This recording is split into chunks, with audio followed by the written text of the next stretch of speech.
Yung magandang hapon, ito yung pagkakas na ginawa ko pa araw-araw na to. Medyo magulo na yung planeta. Ang problema ng printer na to ay walang black na ink. Hindi siya nag-print ng black. Nung sinaksyon ko nga kanina, walang daloy ng ink mula sa ink tank papunta sa kanyang hose, sa hose ng black. So, trinay kong ipump para kung sakaling mayroong clog maalis.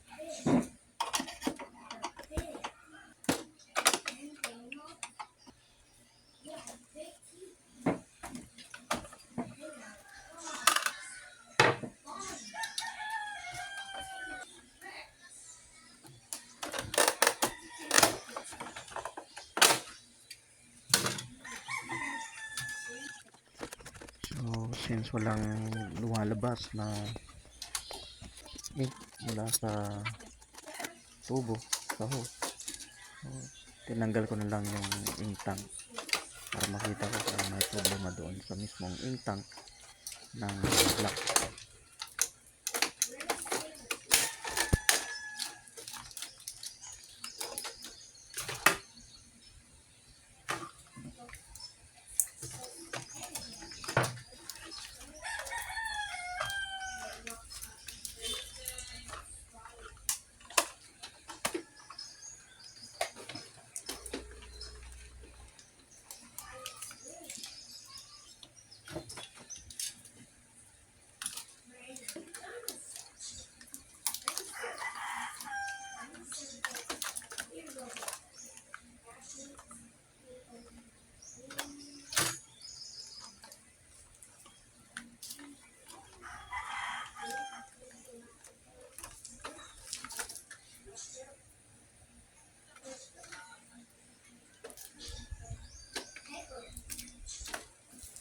Tinesting ko rin kung merong clog yung mismong ink tank nya. So sinaksyon ko gamit yung syringe at makikita nyo naman na diretso yung daloy ng ink mula sa ink tank. So ang problema dito ay mismong yung hose na dinadaluyan ng ink. Dito ay pwedeng barado or pwedeng ganitong kaso.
So ito yung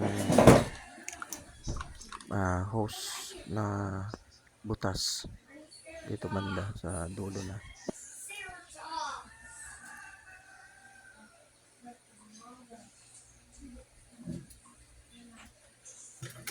Ginawa ko, pinutol ko na lang yung hose doon sa mismong butas niya at idudugtong gamit yung maliit na drinking straw.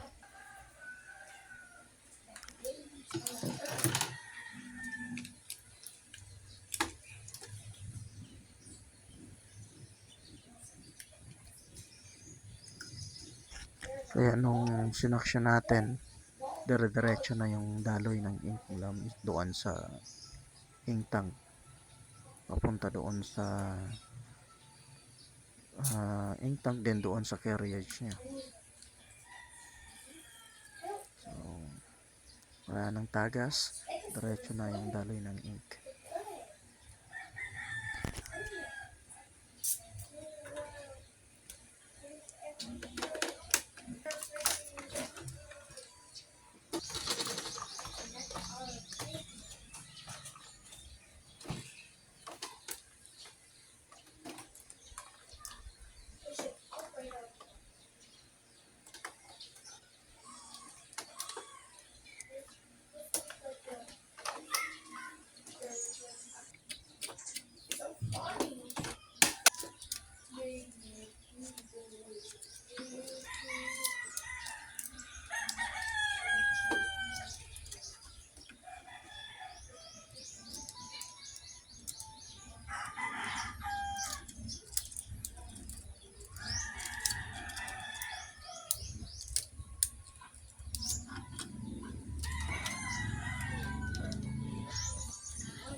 So dahil na drain yung black ink, kailangan natin siyang i-charge. So gumamit ako dito ng Epson resetter para i-charge yung ink. So maybe I'll be making another video on how to ink charge an Epson L series.